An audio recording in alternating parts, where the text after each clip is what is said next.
Hej alle sammen. I dag der vil jeg vise jer, hvordan I skifter øjenfarve på Photoshop CS5, da der er nogen, der har efterspurgt en tutorial til netop dette. Så det vil jeg vise jer i dag, og dette billede er blot et billede, jeg har fundet på Google. Og fordi hun ikke har særlig meget farve i sine øjne, så tænker jeg, hun vil være rimelig godt anlagt til dette. Godt. Det første, du skal tage fat i, det er Brush Tool. Så skal du tage med, med hard round, altså uden at det skal være soft eller blød.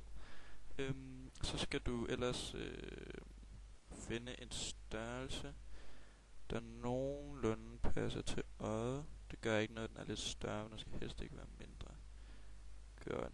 Og jeg synes, at denne passer meget godt. Godt. Det du så skal gøre nu, det er, at du skal trykke på dette lille kamera-lignende ting, der hedder Edit in Quick Mask Mode. Tryk på den, og så skal du trykke på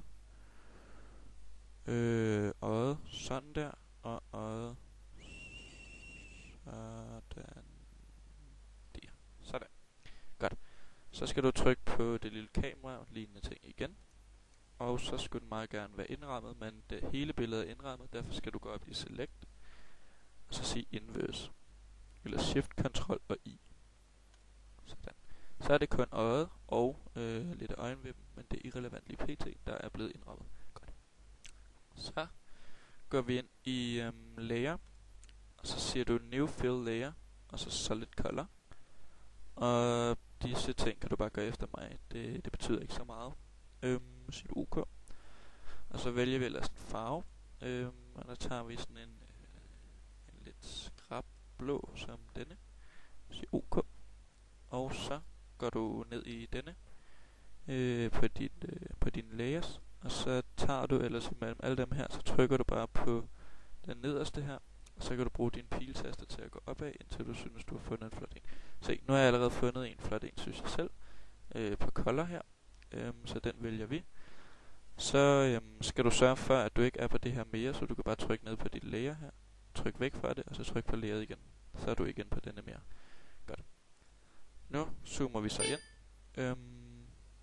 Og det gør vi ved at holde alt nede, og så scrolle med din mus. Godt. Det vi så skal i gang med nu, det er, at vi skal fjerne alt det, der er i øjenvippen. Det ser rimelig mystisk ud, at hun også har et øje helt der. Godt.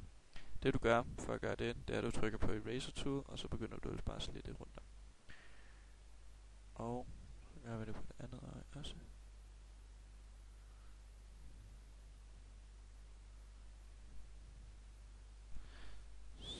Sådan her.